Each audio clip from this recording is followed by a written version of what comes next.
bah on la refait. Et voilà, nous sommes encore sur la route et toujours pas dans un donjon. Enfin, disons que ça ne devrait pas tarder. En fait, nous avons repris notre voyage après un bref passage à Boulgourville et nous marchons vers la rivière Filoche pour essayer de rejoindre la tour de Gontran-Théogal. Nous allons utiliser mes compétences de pistage pour tenter de retrouver la trace des voleurs de la 11e statuette qui a été dérobée aux sorciers. Comme ça, on évitera qu'ils ne déclenchent l'apocalypse et en plus, on échappera à la milice de la CDD qui veut nous faire écarteler par des mammouths. Et ça, c'est plutôt une bonne chose.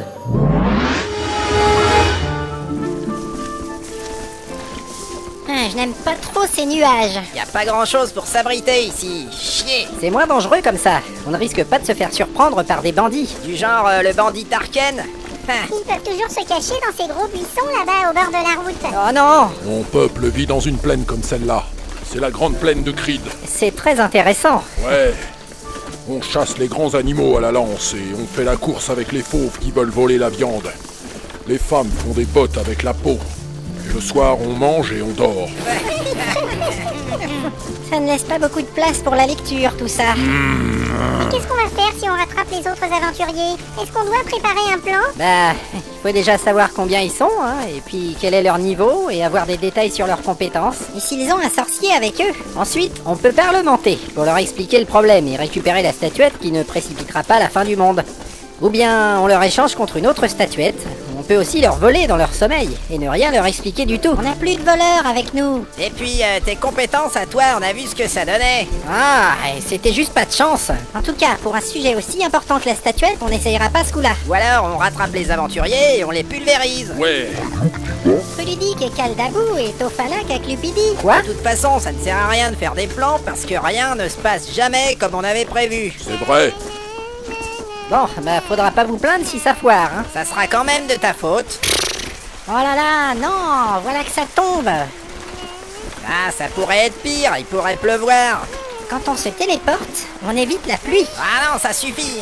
Et là Oh, et j'y suis pour rien si t'as récupéré 9 jambes. Sale menteuse. Bon alors, vous avancez. Bon, nous avons marché pendant 2 heures depuis Boulgourville, dont 1 heure sous la pluie, hein. La pluie, finalement, c'est sympa, surtout avec l'elfe qui danse devant nous. Car on peut voir sa culotte elfique à travers sa jupe, celle avec la ficelle. Ce serait mieux, bien sûr, si elle arrêtait de chanter ses comptines stupides. Je pense que nous allons dans la bonne direction, mais l'autre taré au chapeau refuse de vérifier avec son géolocateur truc. Elle a peur qu'il ne soit mouillé. Voilà. Enfin, tout était assez calme, jusqu'à ce qu'une créature nous barre la route.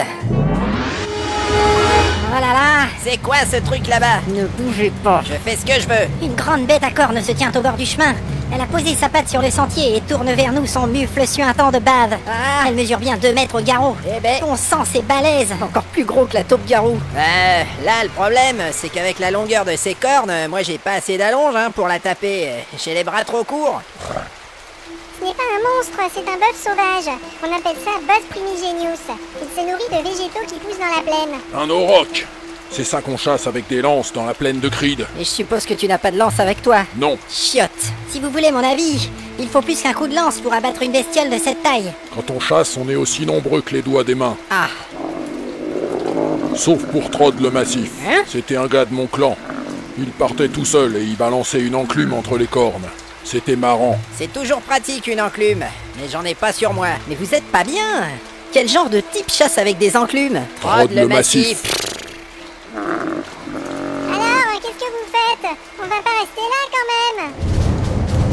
On pourrait faire un détour d'1 ou 2 kilomètres. On passe à côté du chemin en utilisant le couvert des buissons. Et on fait gaffe au vent pour éviter qu'il nous détecte. Il nous a déjà vus. Puisque je vous dis que c'est pas un monstre.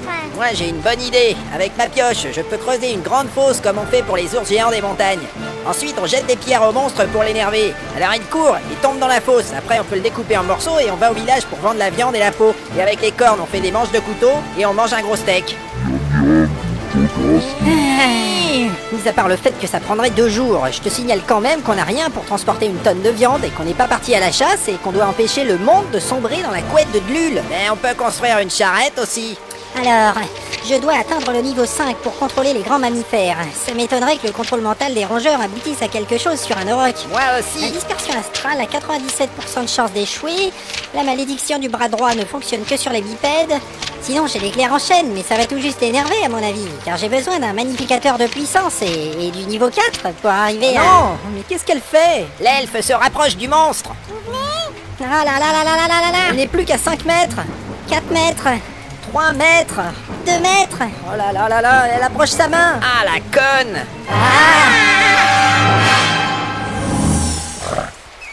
T'es un beau grand monsieur vache, hein? Hein? C'est à qui, les grandes oreilles, hein? Goody, Qu'est-ce qu'elle fabrique? c'est à qui, les grandes oreilles qui bougent? Et les grosses cornes, hein? Goody. Ah, t'es un gros topoulpoulopilou. Quoi? Alors ça y est, tu t'en vas? Attention, les petits oiseaux! Oh mais non! T'as écrasé les oisillons! Mais alors quoi? Il ne se passe rien? Elle a fait partir le monstre. Juste en lui grattant l'oreille.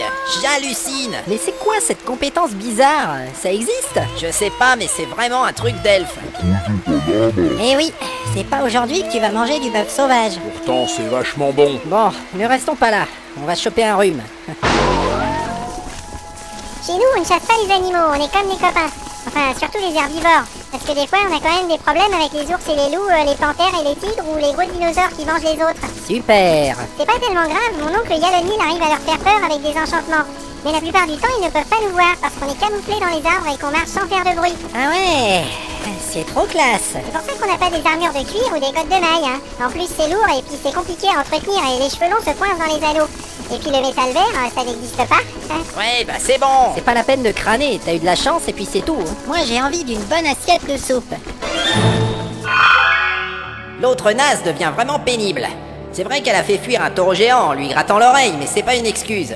Elle fait toujours son intéressante dès qu'on croise un animal ou qu'on fout les pieds dans la forêt. Faut parler avec les belettes, faire des tresses aux poneys, et on n'a pas le droit de jeter des haches aux écureuils Bichus, Trucus, mes genoux. Ce genre de pratique stupide enlève toute la crédibilité des vieilles coutumes des peuples intelligents, comme nous autres, les nains. Et je parie même que ça lui fait gagner des points d'expérience. La misère! J'aurais peut-être l'occasion de la pousser dans un précipice avant qu'elle n'atteigne son niveau 3. Quoique, faudrait d'abord voir si elle gagne encore un bonnet de soutif avec son histoire de charisme. En plus, y a pas de précipice dans les plaines. Ah, zut, zut, zut, zut, zut et zut!